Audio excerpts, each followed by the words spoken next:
Welcome to Resilient Life Hacks, where I am your host, Elizabeth Myers, and we are going to talk about how to win at life by building a stronger spirit, soul, and body. And I am very excited today to have our guest here with us, Brianna Ruelas. She is a multi-passionate, multi-talented entrepreneur.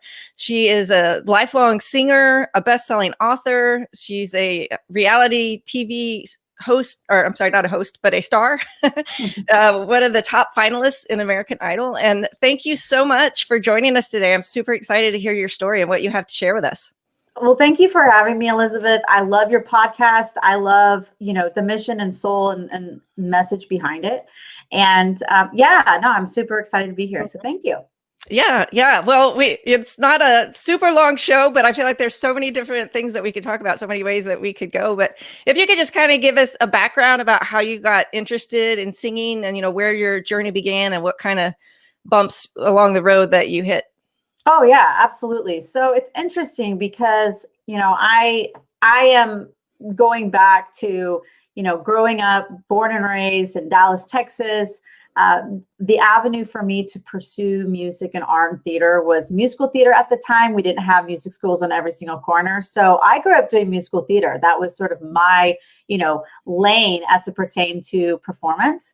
And I ended up doing musicals my entire life. While I was, in junior high, I auditioned for the Mickey Mouse Club in 7th grade. Fun. And that was sort of my first taste to know, like, oh, wow, I actually, could potentially do something with this. I was a top 10 finalist in Dallas at the time, next to Jessica Simpson. And that sort of propelled me to keep doing music and theater. And I ended up doing a musical theater major at Pepperdine University. And it was after Pepperdine that I realized, I was totally burned out from musical theater. So I stopped doing that. I did commercial voiceovers, commercial radio voiceovers for a little bit. But in Los Angeles, I got pretty lost. Like I always tell people, I was lost in La La Land for a good year or so. I was, partying pretty hard and very like zero direction. I was in my early 20s. I think I was 21 at the time, literally spent like my entire 21st year, boozing it up every single day. And I woke up one day realizing, okay, well, I'm losing time right now. Like I'm in my early 20s. This is when I'm supposed to be like, the height of my, entertainment career or whatever. And I was blowing it. And thankfully, I was able to turn things around for myself. And I was able to get a little bit of direction and realize that music is my first passion. I joined a band at that time, started getting really plugged into a church in Los Angeles as well. And, just started really carving that path for myself. And that's what led me to audition for American Idol. And I auditioned a good 3 times before I got my golden ticket. I was on season 4 of American Idol as a top 100 finalist. And that year, 100,000 people auditioned for American Idol. So that was when we would wrap around the stadiums and we'd get there like at 3 a.m. with pillows, like, and it was get in line, and they wouldn't open the doors until like 9 or 10. So we were making friends with everyone around us. And it was a wild time. I got rejected in Las Vegas. I got rejected in San Francisco. I'm sorry, in San Diego. And then I made it in San Francisco. So it was a really difficult experience, but I wouldn't trade it for the world. It really it was a beginning. Like I always tell people, looking back, like at the time, I thought that it was an end because I got on the show, but then the show ended for me before I wanted it to. So I thought I was done. I thought once I was kicked off the show or let go of the show, well, my music career is over. This was my last shot. And now looking back, 20 years later, or 16 years, however long ago, it was back in like 2004, I guess, 16 or so years later, I realized, oh, no, that was a beginning. Right. That was not an end. That was a beginning for me. Like I said, out of 100,000 people, I was one of 100. And I realized now, I think to myself, wow, that was an opportunity amazing opportunity, but an opportunity for me to realize like that I had something special and that I had what it takes to, carve my path in the music industry.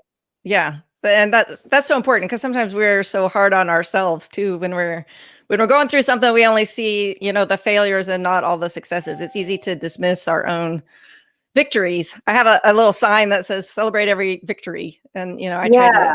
try to do that in my life too. So I'm not a singer. I can't carry a tune in a bucket to save my life, but I was in one musical in high school. We did Oklahoma.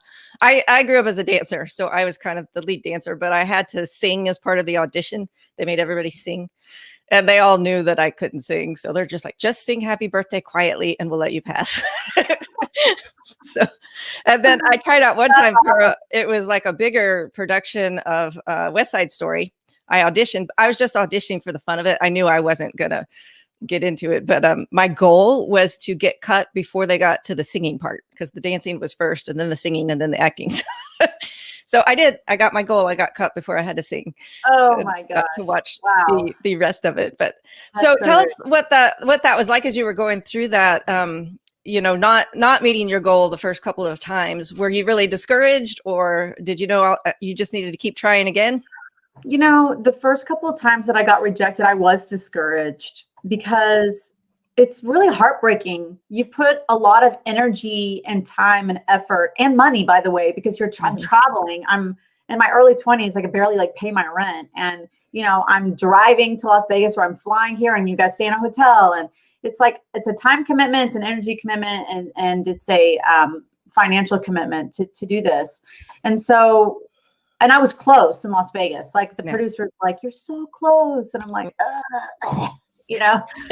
So it's heartbreaking, and again, this was back before the whole DIY music industry movement. Nowadays, we can put music out there. We can release it. We don't need a record label to release music. There's just so much that has evolved, thankfully, for in favor of independent artists, right? It's the same with books and authors too. Same with authors. Yeah. Yes, it's the same with music, with the publishing companies and the book world. And it's really beautiful. It really opens the doors, right? And I would just say, I was thinking to myself, this is my last shot. This is my only shot to get my foot in the door, because I felt like those gates were really guarded. How am I gonna it was a total pipe dream having a career in music, in the music industry. I was from Richardson, Texas. How am I, when I know nothing about the music industry, going to have a career in the music industry, right? So I'm thinking, well, American Idol is just like my foot in the door. I can network, I can make connections, and I can figure it out. And that's I was scrappy like that. I still am. And, that was kind of the dream. So I was very discouraged, but I would say what happened was, that innate knowing, no, I'm supposed to do this. Yeah. And I was having a conversation with my brother, who's a big cheerleader for me. And he's like, Brianna, you got to do it again. You can't quit. You can't give up. You got to go do it again. And I was like, because I knew he was right. Yeah. I knew he was right. So when I auditioned for San Francisco, I didn't tell anyone I was going. On the other ones, my mom met me there, and, I didn't tell anyone I was going. I was living in Los Angeles at the time. I hopped in my Ford Explorer, and I made the 6-hour drive north to San Francisco.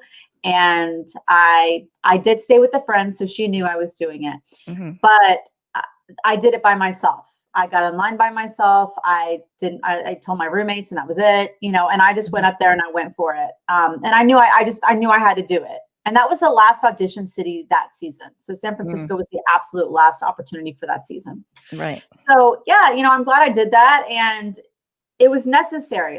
I knew that I needed to do it. So that there was that sense of grit and perseverance, so to speak, that needed to take place. And, it's interesting because after, what happened was I made it to Hollywood, and I completely bombed my Hollywood audition. Bombed. I talk about this in my first book, Performing Artist Pathway. And I really go through exactly how it went down. And it's bad, right? And so what I tell people, when I'm coaching them for reality singing shows, I'm like, look, you got to learn from me. Trust me when I tell you, if you're not prepared, the same thing's going to happen to you. And I don't want it to happen to you. So do me a favor, listen to my story, listen to my coaching, and, go through the course, go through whatever it takes for you to prepare yourself at the highest level that you possibly can. Because I don't want you to go through what I went through. Yeah. Yeah, definitely. What did you learn on the earlier times then that you were able to apply when you did get that golden ticket? Like what lessons in the first couple of tries prepared you for that? Yeah. So my song choice and even to my last audition, my song choice was really all over the place. At the time, I always tell people like I had no idea who I was as an artist. I just like to sing. You know, I was straight Right. up the musical theater boat. I really enjoyed singing. And so I kind of pride myself for being able to sing anything and everything. Well, I can sing Mhm. jazz, I can sing rock, I can sing soul, I can sing country, whatever, right? So I was picking all of these different songs, but they had zero connection with one another. It wasn't consistent. So it was very confusing. So Mm. the producers and the artists are thinking, the producers and the judges are thinking, well, how do you fit on my show? Like, I want to put Right. you in a square and I want you to be the rock girl or the country girl or the pop girl. But they couldn't do that with me. They couldn't figure out what box I fit in. So I didn't change it, but I will say I did realize early on, like, oh, I better get this figured out because they were Mm. asking me to sing 4 or 5 songs where really they should have just known in the first 2 to 3, Mm. and they're like, do you have something else? So they knew that I could sing, but they kept asking me for more, because they were trying to figure it out. They're trying Mm. to figure out who I was. Yeah. So that's something that I teach on as well. But that was definitely a Mm. learning spot. And then I would also just say the other side of that is, you know, to keep doing my best to just like let the light shine, let the light and energy shine, Mhm. because it is an entertainment television show and I need to have fun. And if Right. I'm like a ball of stress and not showing any sort of personality or any fun, like that's not going to translate on Mhm. television. So Mhm. it's really important that you show them, the energy. The energy is so important. Mhm. Yeah. Yeah. Definitely. Yeah, I can relate to a lot of what you're saying just from a writer's standpoint. I started blogging in 2015. I'm working on my second book now, but it's taken me a while too to find my voice, so to speak. I mean, I know it's written, but just to kind of find out my style or what do I want to talk about, or because how you've talked about, you're all over the map with different styles. I'm all over the map with different things I want to write about. And for me, I found just doing it helps me refine it, and throwing it out there just to practice publicly. You can see what resonates with other people more than some things. So is Yeah. that part No, of like your journey of you just try out different things, kind of like trying on different clothes and see which one fits best? Yeah, and I think that's also, as an entrepreneur, I think it's similar as well. I always tell people I'm an accidental entrepreneur. I didn't realize that that's where my life was taking me I when I left American Idol, or I always say when I got booted from American Idol, about 9 months later, my husband and I got pregnant. So, I'm thinking, well, my music career is over because I didn't make it to American Idol, and now my music career is definitely over because now I'm pregnant. And Mhm. since I'm pregnant and I'm a mom, I can no longer pursue my dreams, right? And I think that happens to so many women when they start families. They think, well, now I have to abandon my dreams and goals and aspirations because I'm a mom, and that's selfish. It's selfish for me to Mhm. want to tackle those dreams because my focus needs to be my family. I 100%, my family is my priority, no doubt about it. But I believe that I'm a better mom when I can model for my girls the importance of work ethic and dreaming big and taking Mhm. action and not being bored in life and like tackling the things that get me juiced up and excited, because ultimately that energy is going to transfer onto them, Mhm. and they're going to realize, oh, it's acceptable and it's okay to dream. It's okay to want big things for myself, and it's okay for me to want to tackle life, by the horns. Right. So both my husband and I, my husband, it's always been his dream to open a restaurant.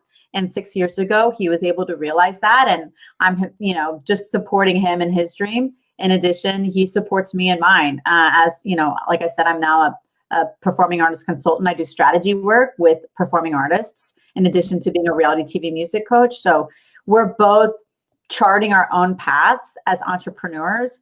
But I'll tell you right now, when we opened that restaurant 6 years ago, I had just quit my job, my full-time 401k, health insurance, sales job to stay at home with the girls. I have 3 girls, and I was going to start a vocal coaching business. I was just going to start vocal coaching. That was the plan.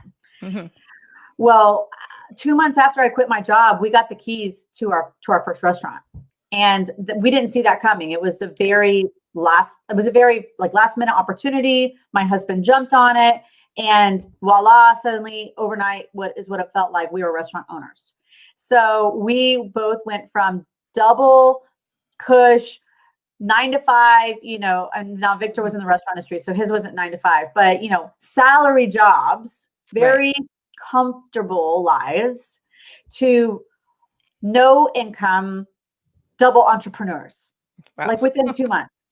That's like exciting and scary all at the same time. Yeah. And so if we talk about like resiliency, it's like, oh my God, what just happened? Like I had a newborn. I had a 6-month-old at the time, and we didn't have health insurance. And I'm like, this was the most irresponsible thing that I could ever have. Why did I quit my job? But I always tell people, if I would have known that was going to happen, I would have never quit my job. And if I wouldn't have quit my job, then I wouldn't have gotten the bootstrapping education that I needed to become an entrepreneur, to learn the business skills, to, now I applied myself. I did an online business course, then I launched my own business. And so now, I have a full-on consulting business. We have a successful restaurant, and all of that happened because of, trusting that we could get through it and that we could figure it out. But, and it's still hard, especially right now in the restaurant industry and the music industry. Both industries are hit pretty hard now with COVID. So yeah, I mean, it's been a wild ride as an entrepreneur, as a parent, and in life. I know that we're not alone. I know everybody's feeling the craziness, but I'll just have to say, like, I wouldn't have it any other way. Yeah, that is such an amazing story. So many ups and downs and twists and turns. I agree with you 100% on the mom having an identity thing. As a mom of 8 kids, I spent a 14-year block of my life where I was pregnant or nursing or both. And for that stretch of life, I just totally head down in the day-to-day trenches. I didn't have the bandwidth to do anything else, or the desire, really. I loved what I was doing. But when my youngest went off to kindergarten and, was older, and everybody's, taking care of their own bathroom needs, I kind of just looked up and went, where'd the last 20 years of my life just go? And, I did go through a little mini crisis of, well, who am I other than, his wife and their mom? Like, who am I? And so that part of that is what started this journey on me, writing and podcasting and those kinds of things. But my husband is a military. He's a fighter pilot.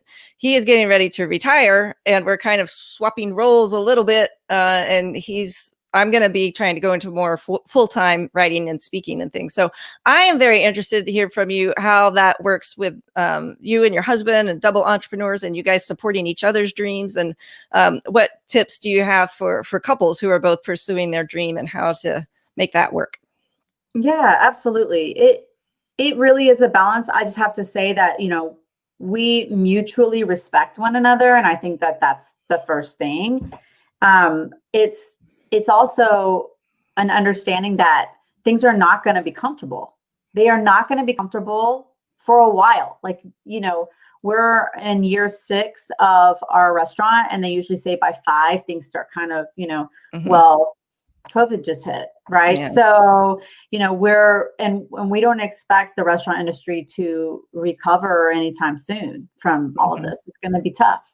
That being said, we're still pressing, and we support one another. So I think there's also that prioritization of, okay, no, we're husband and wife first. We love each other. We chose each other. Right. We have a family. Our family's first, right? So it's like, no matter what happens in our businesses, we still got each other, right? So that unit is there, and the focus on that's really important. And also, there are times where he shines and I let him do his thing, and then he gives me time to shine too. But we're very, very supportive around the board of one another. Yeah. And as far as a mother, how I juggle it all is, I wake up really early. I wake up very, very early to get my creative work done so that when the girls wake up to get ready for school, I'm ready to get them up, get ready to school, out the door, and then, I hit it again. But I have daily success rituals that I'm very strict to, because that is how I can care for myself. They include, prayer, meditation, journaling, exercise, and I don't do the journaling and meditation every single day, but I do exercise and I do pray every morning. There's certain things I do to get my day started, to get my day started off. But being double entrepreneurs, honestly, it's a wild ride, and it can be very scary. And like I said, uncomfortable, but I always say, like, lean into the discomfort, because that's when you're alive. That's when you're growing. I think there's like that fine line of discomfort and irresponsibility, because we're not also trying to like put our family into like a difficult, situation. But because of my faith, like, I'm constantly checking in. I'm constantly trying to discern what my next move needs to be. And I trust my gut. So if I don't think that I'm supposed to be doing this, then I'm going to move on, and I'm going to move on to whatever's next, whatever I think it is I'm supposed to be doing. Yeah. Because like I said, right now, there's no doubt we're doing exactly what we're supposed to be doing. Life wasn't promised, that it was going to be easy, but I'll tell you, I know for a fact, like, we are doing what we're supposed to be doing. Now, there's going to be ways that we're going to have to move and shift and pivot and bob and weave. And we're going to get there. But at the end of the day, like, no, there's nothing that's giving me this clear indication, like, okay, abandon ship. Yeah, exactly. Yeah. I love what you said earlier about, if you had done it the way you thought you should have, then you wouldn't have experienced all these other benefits, or you wouldn't have gone through the hard times that helped you grow in the ways you needed to grow. And I think that is so true, that real fulfilling life, rewards, success, all of that lies outside of our comfort zone. And if we always continue just to choose what's comfortable, then we don't get to experience those exciting things that God has planned for us. But we have to be willing to kind of get out there on the edge of the limb and do the scary things, or do the hard things, in order to reap those benefits. I would say the fruit's out at the end of the limb. It's not on the tree trunk. You got to get out on the limb to get the best fruit. Yeah. And who are we to say, like, why are we capping ourselves, right? If there's just way more out there for us that we're even privy to, I believe. Right. But in order for us to get there and to like operate at our highest level, we do have to step out in faith, and we do have to take action, and we do have to trust. And sometimes we don't know what that's going to look like, but that's why it is scary and risky and whatnot. And to me, like, I'm okay with that. A lot of people aren't. A lot of people aren't okay with not knowing what's on the other side. Right. I am not naturally that way, but I've learned to be that way, partly because of our lifestyle. We're in the military. We're always moving. It's, we always have to be flexible, because you never know what's going to happen. But also just seeing God's faithfulness in those kind of things. I think that God has so much more awesome things planned for us. And sometimes we miss out on them just because we don't seize it. We don't go after that opportunity. I know when we had 2 kids, we had a boy and a girl, and I thought, is this it? Is this where we stop? And I was praying about it, like, Lord, should we have more in our family or what? And I just had this really overwhelming feeling that somebody was missing from our family. And I always say, I had no idea how many somebodies, because if God had told me then I was going to be a mom of 8, I would have like hightailed it, like run the other way, going, no, you got the wrong girl. You got the, but he just worked with me very gradually over time, so that when I was the mama of 8, it was something I really wanted and really enjoyed. But yeah, it's a good thing. Sometimes God doesn't reveal the blessings that he has for us, because they might seem too overwhelming. Oh yeah. That's so funny. Right. I love that. I remember being breastfeeding my second daughter, and it was the middle of the night. I remember looking down at her and going, oh, you're going to be a middle child. Like, I knew, like, I wasn't done. I was like, oh, there's one more. I knew there was one more. But then when I was pregnant with my third, I was like, close it up. Like, this is it. No doubt. That's right. Yeah. That's a wrap. Yes. Yeah. Yeah. That's That's funny. Yeah. It's just incredible how we can look back over our lives and see the ways that God leads us through things, and things just like, I love what you said earlier too, about you think it's an end, but it's really a beginning. It's a door to something new. And just being able to look at it with that perspective is so Absolutely. helpful. Yeah. And it can be really scary. And I know I've had my ups and downs, and I struggle a little bit with anxiety, and it's sometimes, Same. it's funny because I'm all about taking action and trusting and just going for it.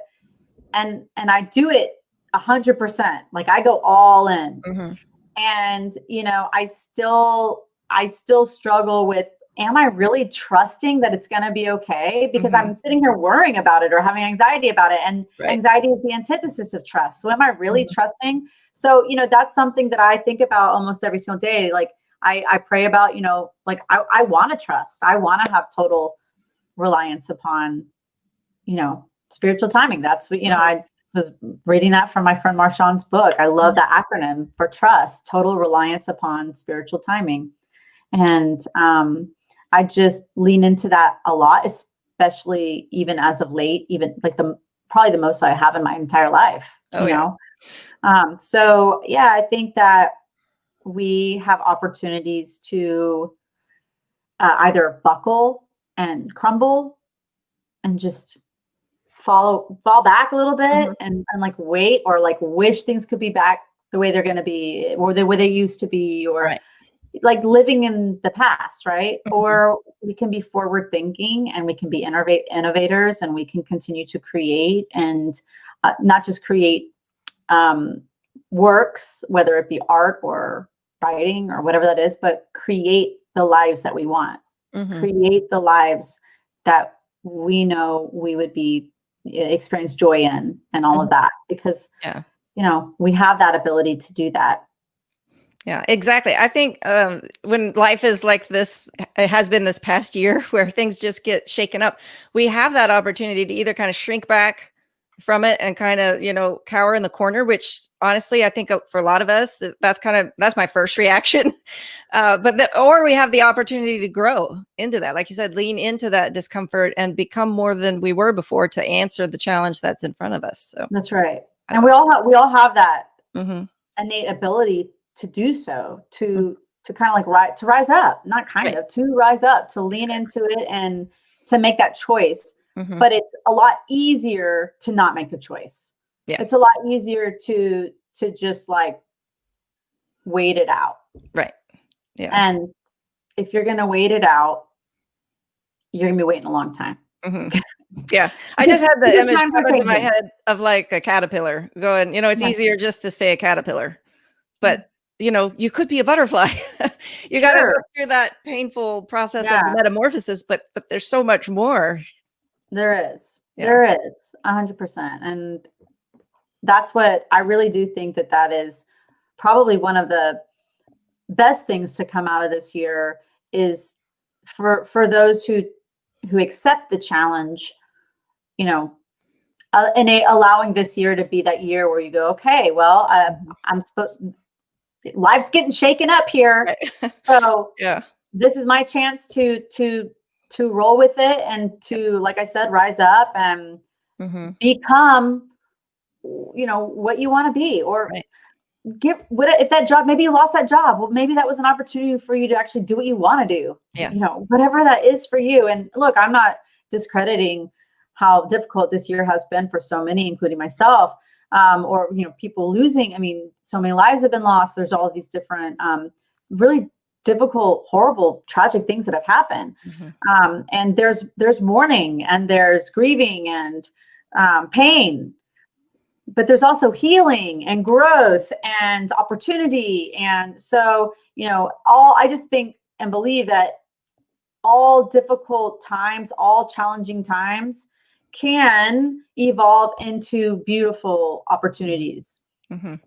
Not Yeah. everyone looks at it that way. And Right. that's just my perspective. And honestly, maybe it's a perspective of hope, and a perspective of just putting that positivity on there for my own like survival. Because if I Hmm. sat there and wept and cried and didn't give myself the opportunity to get out of it.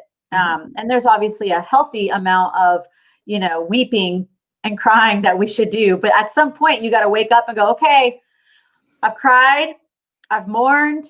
Now I got to put one foot in front of the other and start the healing, right? Start the healing process so that I can rise up and move forward in a better place than I was before. Yeah. Yeah. That's beautiful. We've called this episode "Don't Give Up on Your Dreams," but I think it's also, tremendous lessons in perseverance and in personal growth through difficult times. Thank you so much for sharing all of that. As we wrap up, can you just tell the listeners where we can find you and read your book and what kind of opportunities you have? Thank you so much. Yes, you can find me at briannaruelasmusic.com, BriannaRuelas music.com.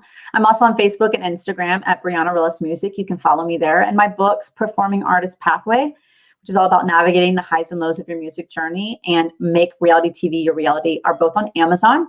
My husband and I's restaurant is called Victor Hugo's, which if you're in Dallas, you should pop in and check out Victor Hugo's.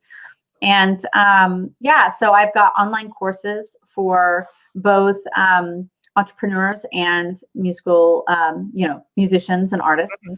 And I do online business strategy consulting. Okay. So do you coach people who are wanting to get on a thing like American Idol, if they're a singer or have some talent? That I do. So if you know someone who needs my book, then give it to them. And I also I do consulting and coaching for them, but I have an online course for them as well. So it's a full-on online course that takes you through the audition process, prepping you for the audition, then the actual performance. And then, in my opinion, the most important is, okay, let's set you up for actually when you go on the show, and let's help you to leverage the reality singing show platform. So that's where the online business strategies come into place. We go through social media marketing, email marketing, branding, all of those like logistical things to prep an artist for when they get on the show. How do you maximize it? And how do you keep in touch with those 9,000 new fans and followers that you just got on social media overnight because your audition aired? So many just go on the shows and then you never hear from them again because they're not ready and they're not prepared. So I prepare them not only to get on the show, but once they're on the show, I prepare them to create a lasting impression, but also keeping in touch with those brand new followers and fans, that are new and engaged with them. So it's really exciting and fun. And I love to coach online or independent artists to get the most out of their reality singing show experience. I can see how that would be really important, but it also would be something, if you're, just trying to get on the show, something that would be easy to overlook and not. Oh yeah. Yeah. There's so many people who get on the show and, they don't even have like a website, and you don't need a website to go on these shows, but they don't even have their social media in place. Or if you go to their social media, you can't even find them because it's a random name or, it's like, oh, wow, I'm watching The Voice and oh my gosh, she's amazing. What's her name? Okay. And then I go to search her. I can't even find her. I can't even, because she has nothing set up that will enable me to connect with her, find her, download her music, stream her music, whatever it might be, follow her music journey, And so that's a huge missed opportunity that a lot of these musicians, artists, even just green singers, people who are just getting started, a lot of them, they don't know. So I prep them, and my online course preps them to get the absolute most out of the experience. Yeah, that's great. So to all of our listeners out there who maybe have a friend or loved one who's interested in doing something like that, this is a great last minute Christmas present. You can go on Amazon and get it. And if you get the electronic version, you don't even have to wait for shipping. They can have it. I am going to be hosting the first ever virtual summit for reality singing shows in the new year. So I'm super excited to be hosting that. And I've already got about 12 speakers lined up for it. And it's going to be 3 days of just knowledge for, musicians and artists who are interested in auditioning for reality singing shows. Yeah. Well, that's great for people who may have that as a goal or a potential goal for 2021. Now is the great time to jump on that and to get these connections and to go after the thing that you want to do. Even if, you think, oh, but I'm a mom, or I've been rejected before, or this is not my time. We're here today to encourage you and step out in faith and do that thing that God's put on your heart to do, whether it's something along these lines or something else. But we just want to come together today and encourage you all out there to live your best life and go do that thing that you were born to do. So thank you so much for sharing your message with us. That was really fascinating, really helpful, and you have a lot of great wisdom there. So thanks so much for coming on. Thank you for having me, and I so appreciate being a guest. Thank you again. All right. Thanks. Bye.